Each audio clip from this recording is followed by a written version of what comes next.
Wait a moment, sir. Let me check your name on our guest list. Sure. Mr. Cardinal, right? You reserved for 2 persons and noted that you wanted to sit on the poolside area. Is that correct, sir? Like this way, sir. Also, like this way. May I assist you with your seat, sir? Please come in, sir. Excuse me, sir. May I lay at home to lay down your table napkin on your lap?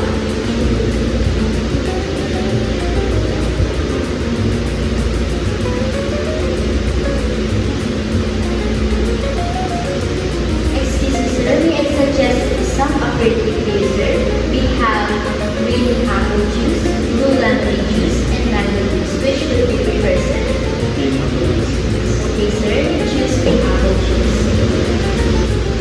Excuse me, sir. Here is your complimentary credential. Excuse me, sir. May I notice that you are up and back chart on the white? Excuse me, sir. May I pour some water in your water bottle?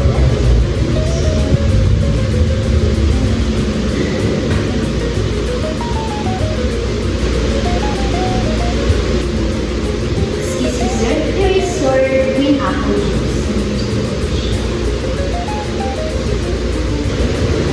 Excuse me, sir. May I take your order?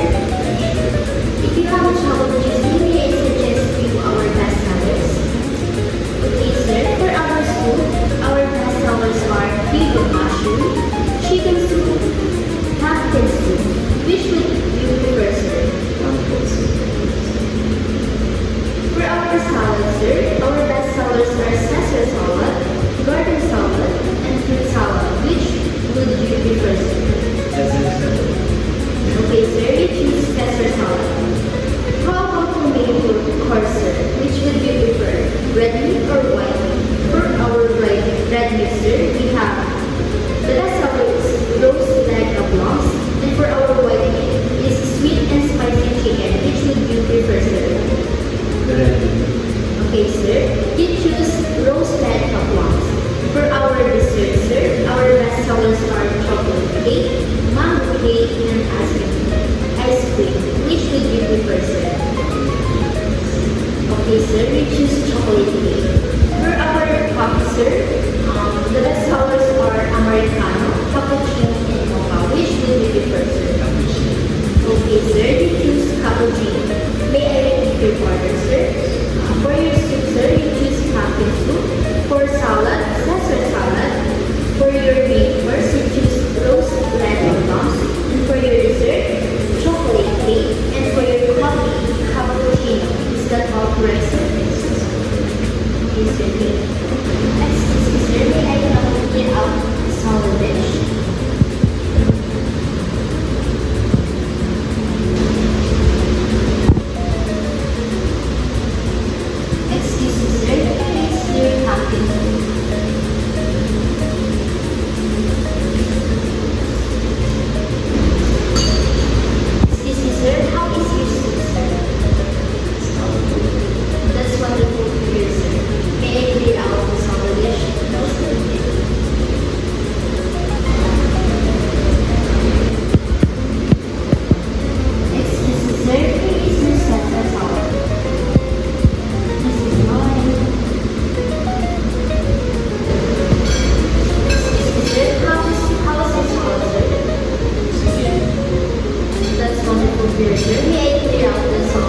I just had to let you know you're